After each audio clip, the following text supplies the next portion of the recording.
The morning sun barely pierced the chill as I pulled into the driveway, grocery bags slipping from my hands, apples rolling into the gravel. My heart stopped when I saw Mom, wheelchair-bound and trembling, chained to our front porch railing like some forgotten prisoner. Her Service dog, Rusty, whimpered nearby, leash tangled. Standing over her was Helen Baxter, our HOA president, clutching bolt cutters with a smug grin, her pearl earrings glinting like tiny daggers. "Your mother violat Code 39C," Helen declared, voice dripping with authority. "No unattended disabled residents on porches for over 20 minutes." Mom's arthritis-ravaged hands shook against the cold metal. "Lila, I just wanted some air," she whispered, her voice cracking. "I've been cooped up all week." Rage surged through me as I fumbled with the chains. "This is assault, Helen. You can't chain someone to their own house." Her smile sharpened. "The HOA gave me full enforcement powers. Read your contract, Lila." "Contract?" I spat, freeing Mom and guiding her back to her wheelchair, her wrists raw and red. "What contract lets you restrain people?" Helen scrolled her phone casually. Section 14, Paragraph 3. "The HOA can take necessary measures for compliance." Mom's eyes welled up. "I never agreed to this." I wheeled her inside, noticing a black SUV parked across the street, engine idling, windows too dark to see through. Something felt off, but I pushed it aside, wrapping Mom in a quilt and making tea. "They've been escalating," she admitted softly. "First, they fined Rusty for barking when I need help. Then they said my ramp wasn't the right shade of taupe." My blood boiled. "Why didn't you tell me?" She looked away. "You're already stretched thin, Lila. I didn't want to burden you." I knelt beside her. "Mom, you're not a burden. Nobody gets to treat you like this." That afternoon, I called lawyers, but they all said the same thing: HOAs have too much power, and fighting them is a losing battle. By evening, an email from Helen arrived, fining us $4,004 for wheelchair damage to our lawn and $600 for unauthorized restraint removal. Buried in the HOA bylaws, I found vague clauses about enforcement measures that reeked of deliberate ambiguity. Mom pointed to the window. "That SUV's back." It had been there for weeks, she said, ever since she'd questioned Helen's use of HOA funds for her own backyard oasis. My skin prickled. This wasn't about rules, it was about silencing Mom. The next day, our trash cans blocked Mom's ramp, a $150 fine taped to one. Our neighbor, Mrs. Alvarez, whispered she'd seen Helen's son move them at 2 a.m. and handed me a USB drive. "Be careful, Lila. Helen got the things kicked out for their Diwali lights." The drive held videos of Helen and her cronies harassing residents, tampering with mailboxes, photographing homes at odd hours, targeting anyone who challenged her or had a disability. That night, another email announced an emergency HOA meeting to address Resident Eleanor Brooks' violations. They were coming for Mom again. She straightened in her chair. "Let them try. I didn't serve V2 tours in Iraq to be bullied by a suburban dictator."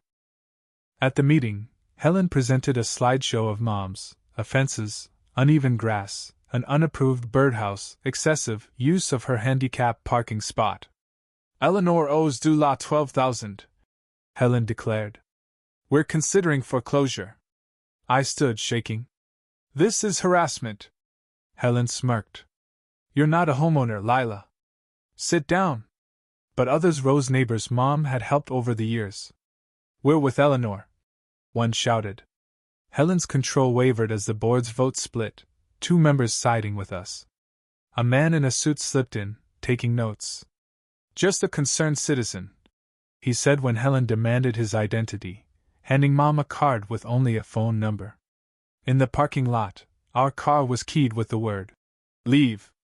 The SUV was gone, but I felt watched.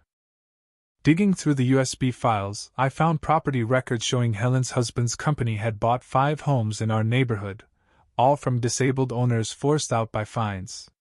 3 days later, fines doubled, claiming Rusty's breathing was a noise violation. and Mom's ramp clashed with architectural harmony. My friend Tara, a paralegal, burst in with public records showing Helen's maiden name Dawsondy to Dawson Realty, which flipped homes after targeting vulnerable residents. The power cut out, plunging us into darkness. Rusty growled. Every other house glowed. Mrs. Alvarez ran over, whispering she'd filmed Helen's son cutting our power line.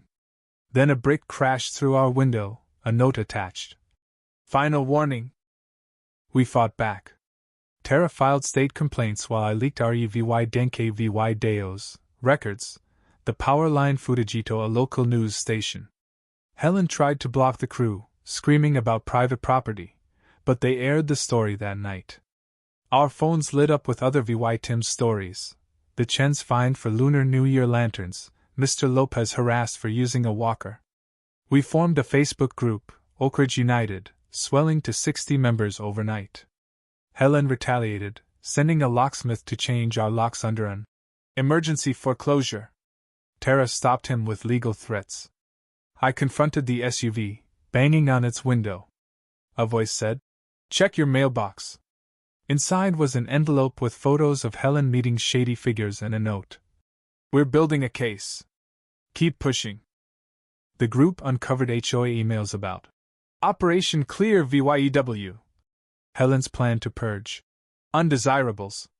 At a protest, Helen's brother-in-law, a cop, hesitated to arrest us, admitting the law came first. That night, a mysterious caller told Mom to bring everything to the federal courthouse. She revealed she'd been in military intelligence, investigating housing scams until her disability forced retirement. "They picked the wrong veteran," she said. Breaking news showed FBI agents raiding Helen's home. At the next HOA meeting, agents stormed in, arresting her for housing discrimination, elder abuse, and racketeering. "You set me up!" she screamed at me. Agent Torres clarified, they'd been watching Helen for months, and Mom's chaining gave them the EVY Denke they needed. In our levying room, Torres revealed Helen's husband knew Mom from military records and feared her expertise. Neighbors confessed Helen blackmailed them into silence. The FBI used our home for a sting, catching a board member, Greg Holt, trying to steal EVY Denke we'd faked. He revealed Helen's safety deposit box held damning records. The box exposed a 15-year scheme across 6 states, targeting 180 families. Helen's obsession with Mom stemmed from Mom's testimony against her father decades ago in a similar scam. Our neighborhood erupted. At a VY protest, Mom confronted Helen's supporters, sharing stories of her VY Tim's a blind woman's guide dog band, a widower's ramp find. Most defected shamed. Helen vanished, embezzling Dulaw $1.5 million, Leah VYing a note vowing revenge. Arson gutted our community center, but the FBI had backed up our EVY Denke. We lured her out, posting about fake records. Her husband was caught breaking in, revealing Helen's hidden cameras spying on us. She was arrested at the Canadian border. At her sentencing, Helen's countersuit against us was dismissed. The judge named Mom a court at VY Sarah on HOA cases. She got 12 years and restitution. Mom became HOA president, passing fair rules. The FBI uncovered 150 similar schemes nationwide, and Mom's testimony spurred new laws. Oak Ridge became a beacon of inclusion, with gardens and potlucks replacing fear. Helen's prison letters, claiming she was right, became Mom's teaching tools. The chains meant to break us forged a community that no tyrant could shatter.